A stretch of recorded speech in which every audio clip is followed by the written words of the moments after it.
જો મોહ છોડવાનો થયો તો એને નહીં ભાવે.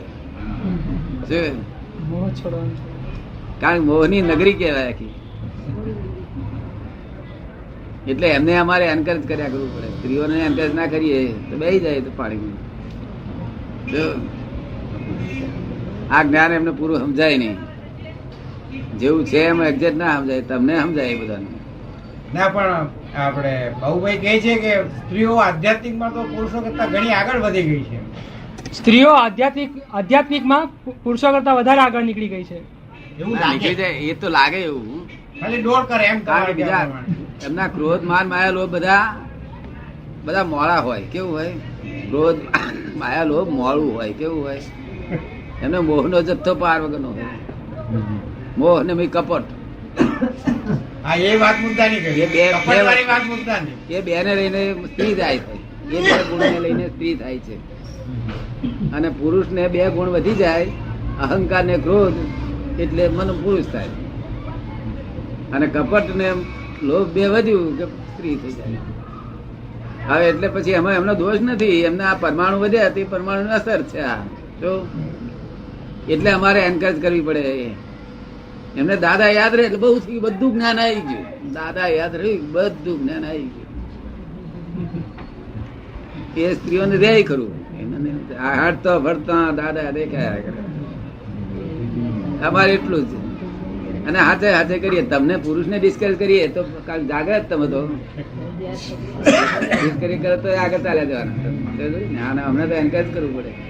પાછળને હેડોબા કરીને. ના, તો સ્ત્રીઓ કહે કે પુરુષો અજ્ઞાની છે એમ કહેવા માંગે. શું કે છે?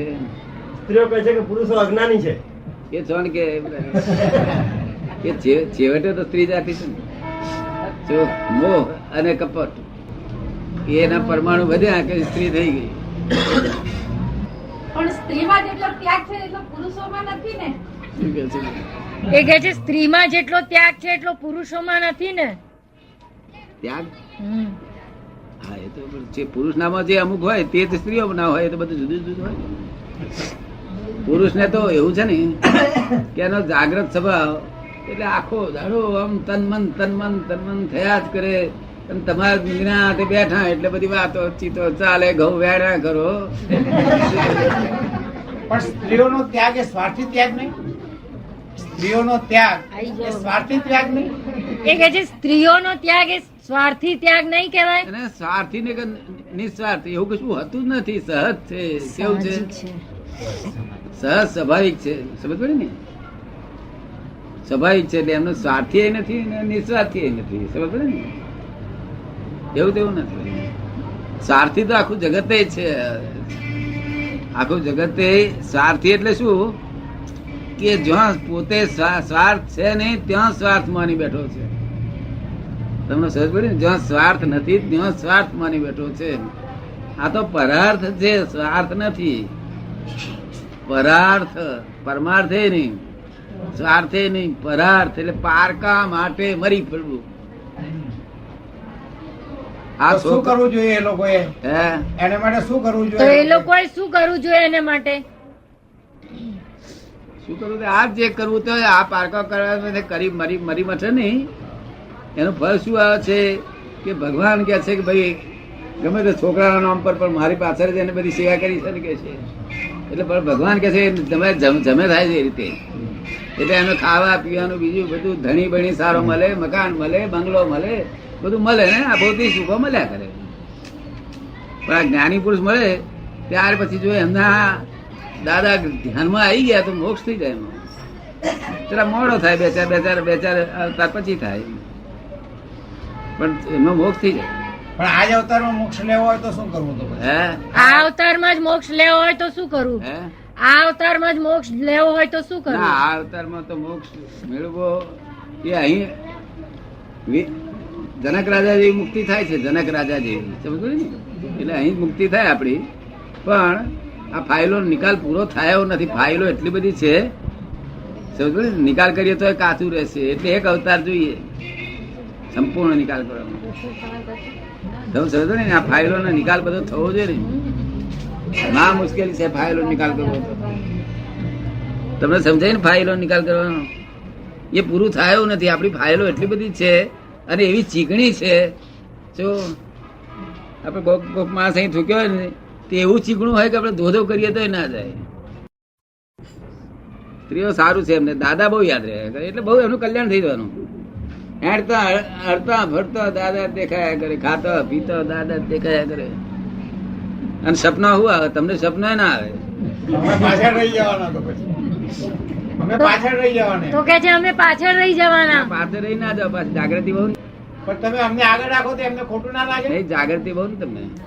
એ કે છે એમને ખોટું લાગવાનું તો લાગે, પણ એમ કે એના મોક્ષ નું સાધન મળે છે તે જ વ્યાજબી શાસ્ત્રકારો ચોખ્ખું ના પાડ્યું છે. શું કે સ્ત્રીને મોક્ષ ના મળે એમ? એટલે મોડો, બહુ મોડો મળે. આ મોહ એટલી બધી મૂર્છા છે કે ના પૂછે વાત. પણ તમે પુરુષને જ આગળ રાખો ને સ્ત્રીને પાછળ રાખો તો એમને ખોટું લાગે તો પછી દાદાનું નામ કેવી રીતે લે? ખોટું લાગવા પણ નહીં, એન્કરેજમેન્ટ ના મળે. એમને એન્કરેજમેન્ટ મળે ને એટલે આમ આ દાદા, દાદા, દાદા. અને તમને ડિસ્કરેજમેન્ટ થાય તો વાંધો નહીં, કારણ કે તમે જાગ્રત હોય ને કે આપણે ખોટ જશે કે છે, અને એમને ખોટ જશે એની પછી ખબર ના હોય. એટલે અમે બધું હિસાબસર કરીએ. બાળકોને બહુ સાચવીએ, બાળકો આવડે બાળકો તો બહુ સાચવીએ, મોટા ના સમજીએ, સાચવીએ. બાળકોને સાથે હાથવા પડે. બુદ્ધિનો વિકાસ થયેલો નથી. સ્ત્રીઓને બહુ હાથે પડે, બુદ્ધિનો વિકાસ થયેલો નથી. પુરુષોને ના હાથવા પડે. પુરુષમાં કેટલાક એવા બુદ્ધિનો વિકાસ ના થયેલો, એને એવું કરવું પડે. એ તો દરેક જાતનો માલ હોય. અત્યારે તો આ સ્ત્રીઓ હારી છે, પહેલા જેવું નથી ને. પહેલા તો રમા રમા એવી સહેલ છે, વિફરી મહા મુશ્કેલ. શું કહ્યું? પહેલાની સ્ત્રીઓ તો વિફરી હોય ને તો મહા મુશ્કેલી બી થાય, અને આજ તો વિફરે ને તો ઘરનું બાયણું ખકડાય ખકડાય કરે, ઠોકાઠોક કરે. ના, એક જે વિફરે અને જે એક નિકાલ આપી દે તે વધારે સારું કે ગું ગું ગું ગું કર્યા કરે અત્યારે તેના કરતા. શું કે છે? એક વાર વિફરીને જલ્દી નિકાલ કરી નાખે એ સારું. આ પેલું ગુનગુન ગુનગુન આખો દાડો કર્યા કરે ના કરતા. હા, એના કરતા એક ખરો વિફરે ને બરો વૈરાગ તો આવે.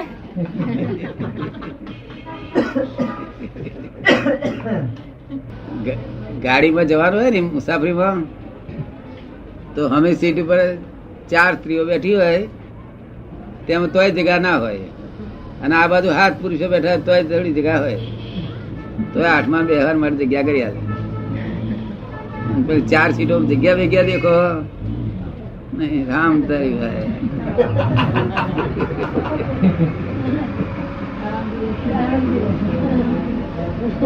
તોય જગ્યા દેખાય ને, 4 જણ બેઠા હોય ને જગ્યા વગ્યા નહીં.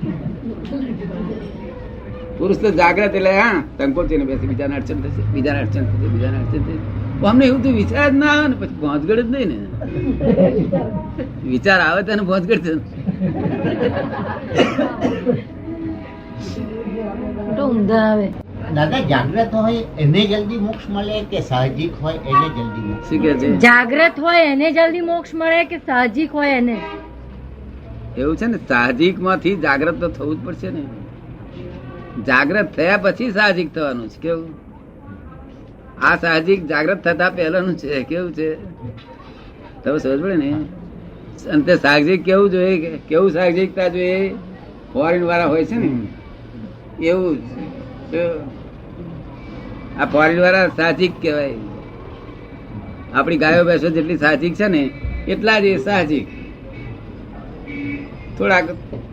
થોડાક એમને વિકલ્પ ખરા. ગાયો ભેંસો ને જેટલું સાહજિકતા છે તેના કરતા થોડોક જ વિકલ્પ હમણાં કે હું વિલિયમ છું, એ મારી વાઈફ છે, એવું બધું જરા ખરું સમજ પડે ને. બાકી બધું સાહજિક.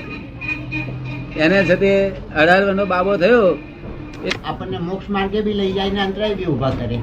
એ કે છે એટલે જાગૃતિ એ બી એક પઝલ થઈ ગયું. જાગૃતિ મોક્ષ માર્ગે પણ લઈ જાય ને અંતરાય પણ કરે. જાગૃતિ થી આ હિન્દુસ્તાન લોકોને કેમ બળતરા બહુ છે, ચિંતા બહુ છે, આ ઉપાધિ બહુ છે, જાત જાતનો નખરો કરે, અવરા ધંધા કરે છે, ઊંધા ધંધા કરે, આ બધું આવા કેમ છે? જાગૃતિ લીધે. બહુ જાગૃતિ છે. બહુ જાગૃતિ વાળા ભો કેટલી પ્રકારના લાગે, ચિંતાઓ કેટલી પ્રકારની થાય, ખબર પડે ને. અને ફોરેન વાળા તો કોઈ જાગૃતિ જ નથી ને, એમને તો વિષયોનો સુખની જ મય પડેલા છે, વિષયોનો સુખમાં જ. જે તારે મોખાણ ના હોય, અમેરિકામાં મોખાણ ના મળ્યું તો અમેરિકા હો કરી મળે, મોખાણ વિના બસ. માખણ નહીં, બિયર. આ એ બિયર કહો કે પછી મોખાણ કહો, કઈ માખણ વગર ચાલે, બિયર વગર ના ચાલે. હા, અને કોઈ પણ તને વસ્તુ- ખબર પડી ને. અરે આપડા લોકોને તો બધું વિષયનું કશું પડેલ નથી. મારી મિલકત, મારા બંગલા, મારી મોટરો. આ મોટરો બેઠો હોય ને તો આમ જોયા કરે